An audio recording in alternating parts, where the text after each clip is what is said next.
Just sit right back as the Dems implode. The swing states Trump will flip. Now Kamala, the open court on Joe Biden. What is up, guys? Tyson Dela Cruz here. Thank you so much for rocking with me. Judge Joe Brown dropped some more bombshells in his recent interview, and we are talking about the one, the only Kamala Harris, a politician who somehow went from a flop as a presidential candidate in 2019 to what?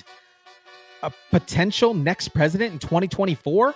Yes, you heard it right. According to the legendary Joe Brown, she is lazy, easy to control, and oh yeah, not exactly a courtroom genius. How did she climb the political ladder?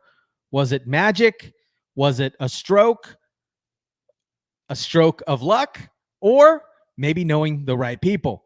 Shout out to everybody watching. Drop your comments down below, and let's jump into the video. Maybe you could answer the question most of America is asking outside the Democratic Party or Oprah Winfrey at the DNC. Who is Kamala Harris?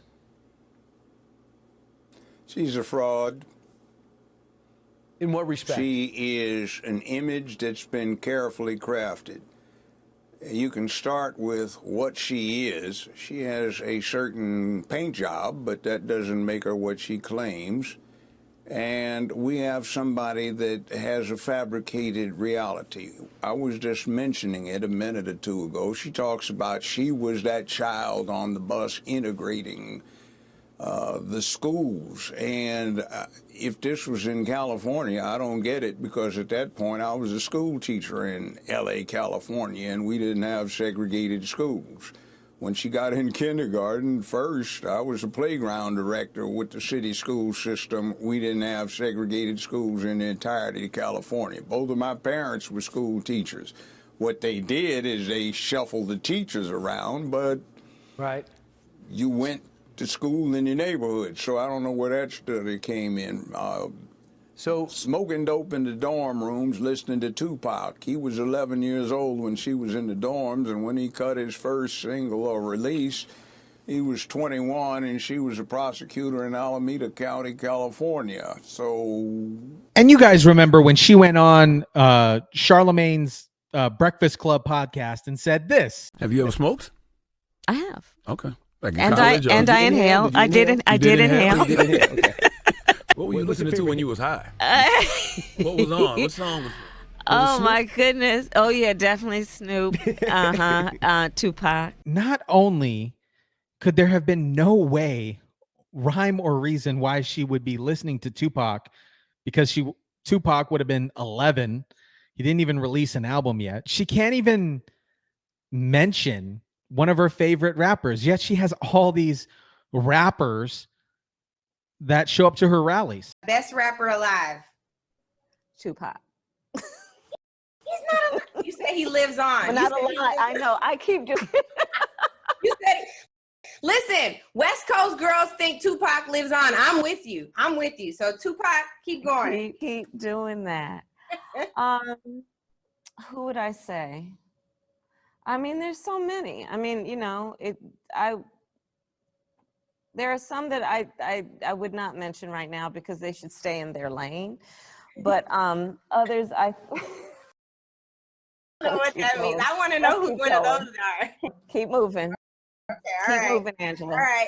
That was not supposed to be a stumper either. What about that was a story. Where do we go with somebody that will tell those things? Yes. And that was a story she told to Charlamagne the God. Foundation. So when she goes to Howard, she graduates, becomes a lawyer, and becomes a DA. What kind of DA was she? She was run-of-the-mill. She got some advantages when it came to running. She had a boss that she clashed with in the end to run against him after she disappeared for a couple of years. Nobody quite knows when. So what happens between 1998 and 2004? What is she up to? How does she finance the run? Well, she's with Willie Brown, the mayor of San Francisco, who had been head of the Democratic Party caucus in Sacramento. And he got her a job when she was in her 20s, where she was supposed to nominally be working 15 hours a week, but actually it amounted to 1 or 2 appearances a month.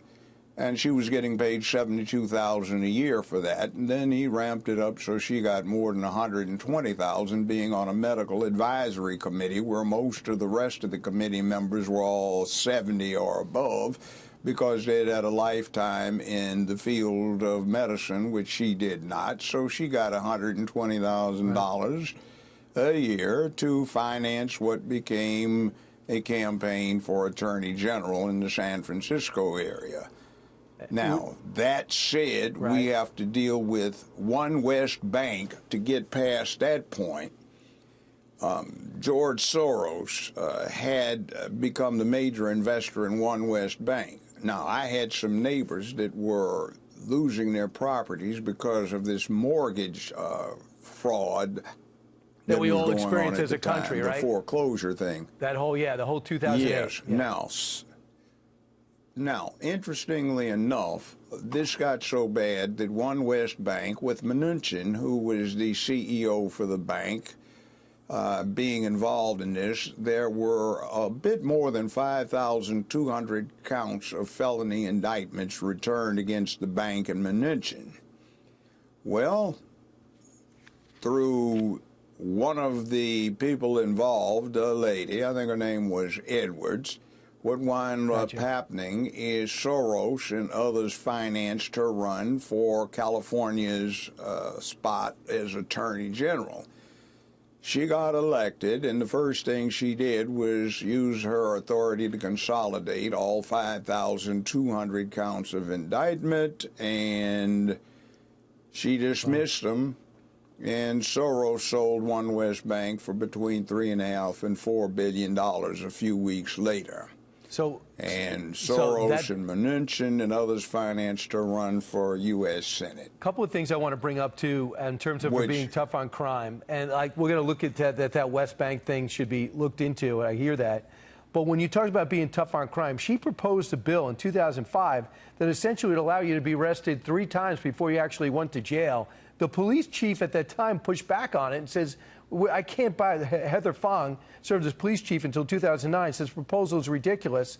So when she says she was tough on crime, tough on the border, it doesn't seem in many respects her record reflects that. Is that the what did you find, Judge? That's like her being bused to school and her smoking dope in the dorm listening to Tupac. It's the fabrication. You put your finger up in there and see which way the wind's blowing, and that's what you try to do. Actually, her prosecutorial experience was an unmitigated disaster. I just interviewed a woman that was inappropriately caught up in that truancy thing for adults. A 9-year-old girl was caused to have a stroke, became paralyzed, and at 22 is still not fully recovered. So, Judge, just tell everyone, because we're out of time. Just real quick, what everyone said, it was, for example, if you cut school, they were actually pressing charges on parents. That was her idea to stop truancy.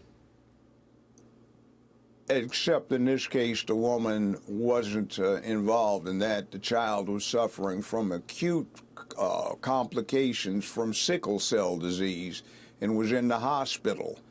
But Kamala Harris sicked some press on the woman to wait outside her home while she was expecting assistance, and it turned out to be an arrest. And the girl was caused to have a stroke. You know, this kind of thing is bad, and that's not what a prosecutor is supposed to be, because the prosecutor is supposed to deliver justice, which includes every now and then standing up and saying, Your Honor, in the interest of justice, the state wishes to dismiss these charges.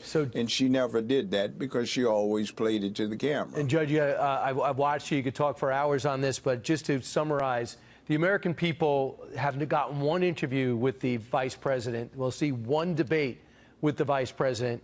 If she becomes president, says she hasn't forgotten her values, she hasn't changed. If she becomes president, what are her values? What kind of president will she be? She's a fascist. you can see strength through joy. 90 years ago, last month, in Nazi Germany, they came up with a program, Strength Through Joy. And it was exactly the same as the one she's proposing.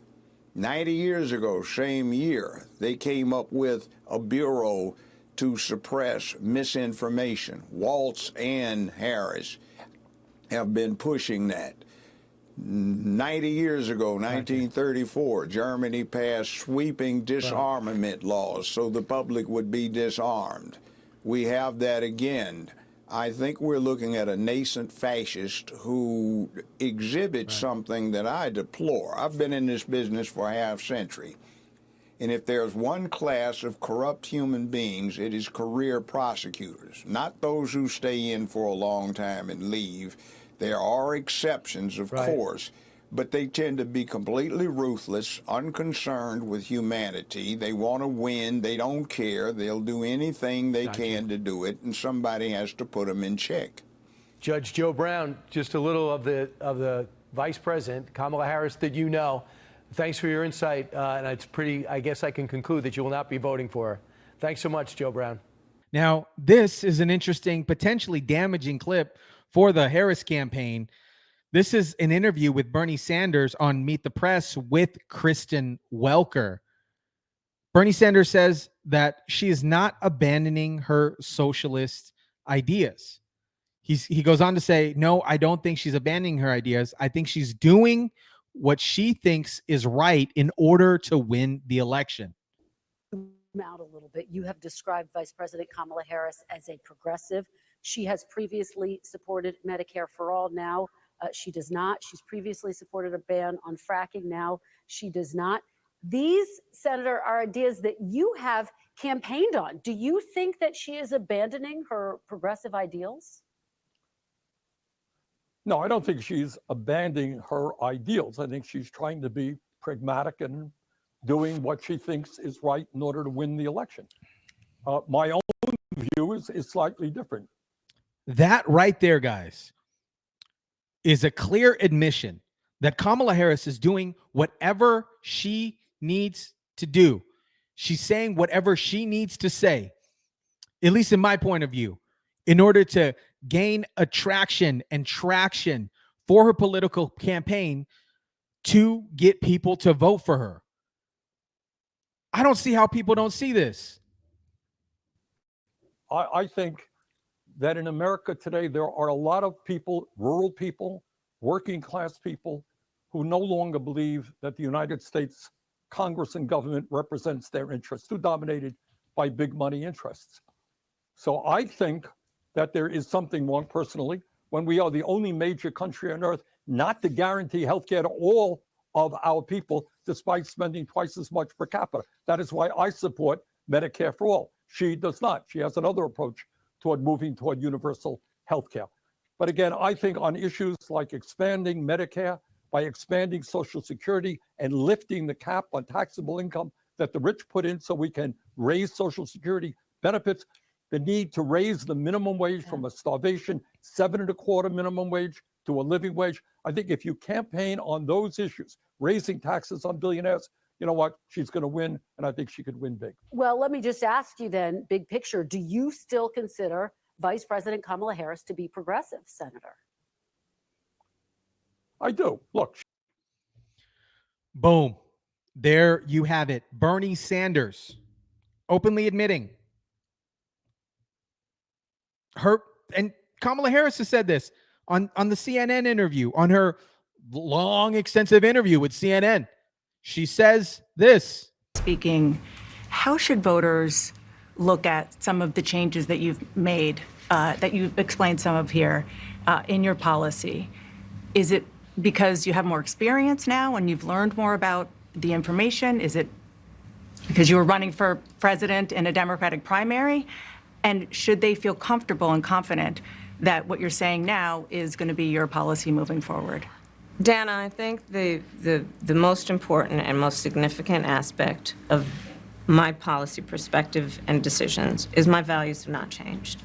Her views have not changed. She's doing this dog and pony show just to gain votes. And apparently it's not working because she has to bus in people to her rallies. She has to stage random events.